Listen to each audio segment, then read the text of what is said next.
BookTube, it's Louise, the Big Head Bookworm. Lovely to see you. Hope you're well. Hope you're having a lovely day. I'm here with a book haul. I'm here with the books that I've been picking up on the cheap from the charity bookshops and the thrift bookshops and the discount places. I've been hunting and browsing and casting my eagle eyes around, and I have found some real gems that I want to show you. So without further ado, this is the first book I found in my latest quest, and it is Gilead, or I think, I don't know if I'm saying that correctly, by Marianne Robinson, who I have never read. I'm not sure I would have bought this from a bookshop, but for 50p, I thought, oh yes, I've been meaning to read Marianne Robinson for ages, so I'm giving it a go. I'm going to give it a go with this one, Gilead. So there we go, that's number one. So it's literary fiction. Got to be done for 50p. Oh yes. I love crime, and I do like my noir, my crime noir. I don't read enough of it though, because I get used to reading my cosy crimes, and I will go through an author like that. But I have loved Raymond Chandler in the past, and I don't have a copy of The Big Sleep, and I haven't read it for years and years and years. So I wanted to read it again, and there it was. And I've got all the prices written down. The Big Sleep was £1. It's a lovely penguin edition with this fabulous cover, bright yellow, so I look forward to reading that. Also for £1, I bought at the same time Moriarty by Anthony Horowitz. So this is the Sherlock Holmes estate, Arthur Conan Doyle's estate, is very careful who they allow to write using with. How do I put it on? They will only let some people use the characters or the Sherlock Holmes names or give a stamp of approval. I've known that they've been quite ruthless with people in the past and coming out against adaptations or books. Now, Anthony Horowitz, I think, either contacted the Arthur Conan Doyle estate or they contacted him, one or the other, but along with them, he created, what was it called? The House of Silk, which was like another Sherlock Holmes. I read it when it first came out, when it came out in hardback. I absolutely loved it. And then this was the second one, Moriarty. And I've never read it, and I've always regretted not picking it up. And there it was, £1. And I thought, oh, I remember. I did actually want to read this, so I shall give it a go. So there we are. Another one in the Sherlock Holmes canon, but it's not by Sir Arthur Conan Doyle. Carrying on with the crime, I got this one in 3 for £5 in a charity bookshop. It looks like it's never been opened. It is The Tiger in the Smoke by Marjorie Allingham. 1920s crime. The detective is Albert Campion. I watched these on an adaptation from years ago, I think in the 1980s. I remember watching them, and I do remember reading some of them, but I have no recollection of this particular one, so I shall read that. So it's a 1920s crime book.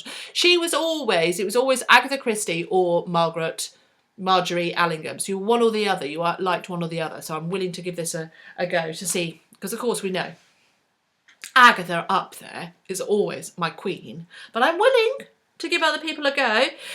In the 3 for £5, I got this, and I picked up these two: Starcrossed by Josephine Angelini, and Dreamless, which is the second. So I had these in mind. At some point I would read them. So they're YA fantasy using Greek myths set in Nantucket. And I thought, and they're going to be very silly, and I would never have paid full price for them, but all three of them for £5, I was like, yes, I think so. So I got the first one, Starcrossed. I think they're going to have a smooch, do you? And then I got Dreamless. I think they've had a smooch, and she's not that thrilled. She looks like she's looking away going, oh dear, no. But anyway, I shall look forward to reading those. Picked up crime, crime romance, I think. Nora Roberts. I love Nora Roberts. J.D. Robb is her futuristic crime series, which I have read virtually all of them. And then she writes tons of others, straight romance, paranormal romance, and this is in her crime romance range. And it's a standalone, I gather, and it's called The Witness. So it's crime romance by Nora Roberts. How much was that? 75p. Oh, yes. I continue with my bargains. Now this, oh yes, if you've watched my Spookathon TBR or updates, you know I wanted to read 6-4 from the library, and I got so far in 128 pages, I think, but I found it too masculine and it wasn't suitable for a readathon, so I put it aside, and in the end I've had to take it back to the library. But then I found it. Oh yes, I found this copy for 50p. I know, I was so chuffed. I actually found this in the doctor's surgery in one of their shelves, like book for sale for charity. And I honestly, any bookshelves, I have a little look. I mean, it's unstoppable. My son goes, oh, like that whenever he sees me, but I was with my mum and she's like, go look, go look. So I did, and I saw this, I was like, but 50p. And I think somebody got to page 64 and had enough, because I've got this lovely leather bookmark from York Minster, which is in fact very beautiful. I do know York Minster. So yes, it's a bit ripped on this bit, but I don't mind that. I can repair that with a bit of sellotape or take it off. I don't care. But there we go. 50p. So I'm definitely going to read it now. So I'm hoping in November that I'll pick it up, because I'll have the beginning fresh in my mind and I will get past where I've got up to and actually finish it. But for 50p, I'm sorry, 50p. That is kind of the chorus of this video. 50p. Again, 50p. This time from the library. I look everywhere. I honestly, no place big nor small, I look everywhere. I got Peter May, a China thriller. This is The Firemaker.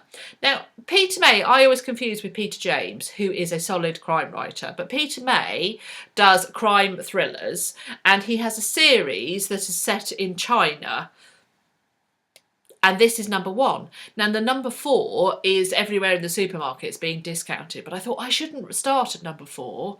I've been looking for number 1. I didn't know what it was called, but there, in the library sale, was number 1 for 50p. Well, gotta be done. Gotta be done. So there we go. It's says it's a thriller there, but I think it's a crime thriller, and it's set in China. I know no more. You will know more than I do, but it'll be good. It'll be good. I can feel. I've got confidence. It'll be good. The other one I found in the library for 50p, and when I was buying it, I said to the librarian, "I love these," and she went, "Do you? Do you really?" And I was like, "Yes, I love them." Can you guess what it is? Yeah, yes, it's an Ian Fleming. It's a James Bond. It's The Man with a Golden Gun. Now, I do have my others with the red spine, the vintage red spines, and I had it in my heart that I would collect all of them, but then with the red spines. But then I saw this for 50p, and I just thought, oh, you've got to be joking. That would be daft to hold out when you really want to read them. And so this was the one I said to the librarian. I said, I love Ian Fleming. I just think he's brilliant. And her look was, oh, well, I'm pleased for you. But she was not convinced. I don't think I've converted her with my enthusiasm, but I should have sent her the link of my videos where I go on about Ian Fleming so much. So it's a James Bond. It's The Man with the Golden Gun. They're just wonderfully short and marvellous. And look at him on the back, looking all Bond. Oh, it's going to be great. So looking forward to that. That'll be going quite high on my TBR list. On that same trip, I wandered in a charity bookshop and I found Peter F. Hamilton's The Abyss Beyond Dreams. Now, this is part of the Void series, but this is a new arc. And I really like Peter F. Hamilton. He's one of my favourite science fiction writers. I've really liked his Greg Mandel series, if you're into science fiction. Those are the ones that I really liked. But I also, Neutronium Alchemist and those, I liked those as well. He does tend to go for the big. I mean, he's never knowingly short on words, but I find them really absorbing and I really enjoy them. And this has got a lovely spine, look at that. So they're quite well known and recognisable because of these spines that you see. But this is The Abyss Beyond Dreams. I haven't read any others in the Void trilogy, but I don't think you need to have read the others before you read this one. If you have read the Void books, and whether I should read the other Void books before I read this, I don't know, but I'm hoping just to be able to launch right in. Sorry about that, I got a text message. Anyway, there we go. Peter F. Hamilton. So I've got crime, I've got science fiction, I've got literary fiction, I've got more crime, I've got Ian Rankin, not Noughts and Crosses. I, to my shame, have never read any Ian Rankin, and quite often people say to me, when they know I like crime, oh, do you like Ian Rankin? And I've always kind of gone, because it's many years ago I picked up one. I didn't start at the beginning, I picked up one of his later ones, and I couldn't get into the vibe of it. So it's police procedural crime, quite gritty police procedural crime set in Scotland, and I've just never I've never got on with it. I've just thought, oh no, it's not for me. But then I saw this for 50p and I thought, it's the first one in the series. What's his? Rebus. Detective John Rebus is the detective, and I thought I'll give it a go. It's only a short one, so even if I don't like it, I haven't got too many pages to struggle through, and then at least I'm having another go at them. So, short crime book set in Scotland, Ian Rankin, Noughts and Crosses. And then the last one I actually picked up today. So I have crime, I have literary fiction. I've actually got a lot of crime, haven't I? Some YA paranormal fun. And I picked up this. Vampire romance. Oh yes. J.R. Ward, Lover Reborn. He's a swoon-worthy chap, isn't he? Now, this is a Black Dagger Brotherhood novel, of which I know nothing. I'll be honest with you. I picked this up from the library today. 50p. You can see there's a theme, isn't there? 50p. I have written down the first one. What's it called? Dark Lover. I'd written it down because somebody said, oh, I love them as my kind of like cheer me up, silly romances. And so I had written it down as one that, I'll have a look for. And J.R. Ward, obviously the name has stayed in my mind. And I thought, when I saw it today, I thought, for 50p, I don't think you need to read them in order. I will let you know anyway. And I thought, it's a vampire romance, and there are times when I feel like vampire romance. I mean, it's not often, I'll be honest with you. It's not an everyday occurrence, you'll be glad to know. But there are times where I think I need a high dose of silly. And I'm thinking vampire romance with this chap is the way to go. You'll know I'm feeling in that mood when I've said I've read this. So there we go. Isn't that amazing? How many books are there? There's a lot. Let's just say, I don't know how many, but it's a lot. And I am determined to stack them all up so you too can share in the glory. I've been building them up, a pile of them on my shelves, and I come in and I keep looking at them going, oh, so much fabulous reading, and just such a variety. I mean, it's heavy in the crime, but then that is my default setting, I suppose, is crime and romance and paranormal and literary fiction. Everything, really. So here we go. Are you ready? Oh, look at that. That's a workout in itself. There we go, BookTube. I'm going to be very quiet from now on because I'm going to just be sat reading all of these glorious books. And I shall get back to you after I've read them and tell you how fabulous they were. So the whole of this probably cost me about £12, if that. Some serious good reading for a serious low price.